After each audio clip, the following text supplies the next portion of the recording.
Olá, bem-vindos à nossa aula número 24 e, sem mais delongas, vamos tratar do assunto o princípio do singularismo metodológico.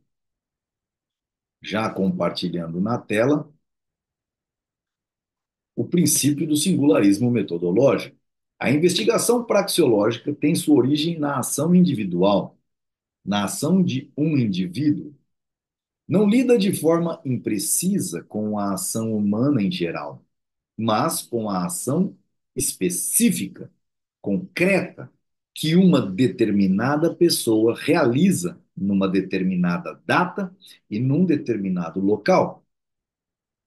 Evidentemente, não se interessa pelas circunstâncias acidentais ou ambientais desta ação, nem pelo que a distingue de outras ações, mas apenas pelo que é necessário e universal na ação do homem.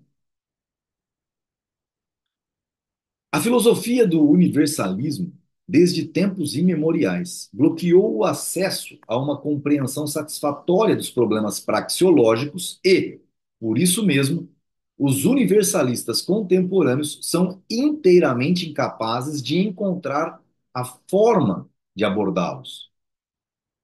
Universalismo, está na nota de rodapé. Universalismo é o conceito holístico ou coletivista que considera a sociedade como uma entidade que tem vontade e objetivos próprios, independentes e separados daqueles dos indivíduos.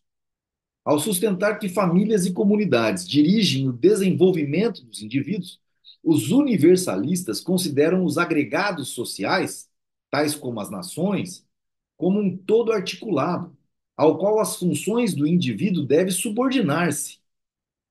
Um proponente moderno do universalismo foi Otmar Spann, morreu em 1950, cujas ideias serviram de base ao nazismo, extraído do livro Mises Made Easier, Mises tornando as coisas mais fáceis. Universalismo, coletivismo e realismo conceitual, que é a nota de rodapé abaixo, realismo conceitual é a teoria segundo a qual abstrações universais, classes gerais ou tipos ideais não constatáveis na prática têm uma realidade independente, igual e, às vezes, superior à realidade de suas partes componentes individuais. Por exemplo, o realismo conceitual considera o termo abstrato capital como algo concreto e real, com usos e características diferentes dos bens de capital que o constituem. É aquela velha e boa frase dos jornalistas: ah, o capital, maldito capital. Nem conseguem entender que isso é um termo abstrato, muito diferente de bens de capital que o constituem. Outro exemplo é o de renda nacional. Isso é ridículo. Não há tal coisa como renda nacional. Existe renda dos indivíduos, extraído também de Mises Made Easier. Universalismo, coletivismo e realismo conceitual só sabem lidar com conjuntos e universos. Especulam sobre o gênero humano, nações, estados, classes, sobre vício e virtude, certo e errado, sobre conjuntos inteiros de necessidades ou de mercadorias. Perguntam, por exemplo, por que o valor do ouro é maior do que o do ferro? Assim sendo, nunca encontraram soluções, mas somente antinomias e paradoxos. Esse paradoxo do ouro e do ferro, ele é muito antigo. Os economistas clássicos não conseguiam resolver por que o diamante vale mais que o pão. Por que né? Justamente está neste ponto esse paradoxo é resolvido pela escola austríaca. O caso mais ilustrativo é o do paradoxo do valor, que frustrou até mesmo o trabalho dos economistas clássicos. A praxeologia pergunta: o que acontece quando alguém age? O que significa dizer que um indivíduo, aqui e agora, em qualquer tempo e em qualquer lugar, age? O que significa dizer isso? O que resulta se ele escolhe uma coisa e rejeita outra? É isso que a praxeologia pergunta. O ato de escolher é sempre uma decisão entre várias oportunidades franqueadas para sua escolha individual. O homem nunca escolhe entre vício e virtude, mas somente entre dois modos de ação que consideramos, do nosso ponto de vista, virtuoso ou vicioso. O homem nunca escolhe entre ouro e ferro de forma abstrata, mas sempre entre uma determinada quantidade de ouro e uma determinada quantidade de ferro. Cada ação é estritamente limitada por suas consequências imediatas. Se quisermos tirar conclusões corretas, precisamos, antes de tudo, examinar essas limitações. A vida humana é uma sequência incessante de ações singulares, mas a ação singular não é de forma alguma isolada. É um elo numa cadeia de ações que, juntas, formam uma ação de um nível mais elevado, objetivando um fim mais distante.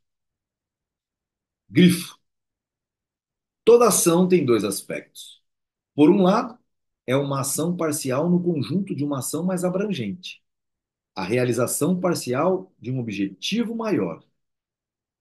Por outro lado, é em si mesma um todo no que diz respeito ao seu propósito de realizar apenas uma parte do objetivo final. Depende do escopo do projeto que o agente homem pretenda, dependendo do escopo do projeto que o agente homem pretenda realizar naquele momento, quer se trate de uma ação de objetivo mais distante ou de uma ação parcial, visando um objetivo mais imediato. A praxeologia não tem necessidade de levantar questões do tipo das levantadas pela Gestalt Psychology, né? Lá, nota de rodapé. Gestalt Psychology, escola de psicologia que sustenta que os homens percebem o significado ou a realidade das coisas de acordo com a forma, padrão, configuração ou arranjo como um todo, e não pela decomposição em partes ou unidades separadas do todo. Exemplos: uma melodia tem maior significado para o ouvinte do que as notas isoladas. Três linhas iguais formando um triângulo equilátero tem uma significação diferente de três linhas dispostas de outra maneira. O caminho de grandes realizações sempre passa pela execução de pequenas tarefas. Uma catedral é algo mais do que um monte de pedras colocadas juntas. Mas a única maneira de construir uma catedral é colocar pedra sobre pedra. Para o arquiteto, o projeto global é o principal. Para o pedreiro, é a simples parede, é cada pedra em si. O que conta para a praxeologia é o fato de que o único método para realizar tarefas maiores consiste em construir desde as fundações, passo a passo, etapa por etapa. Perfeito? Encerramos aqui o item 5 do capítulo 2, o princípio do singularismo metodológico. Até a próxima aula.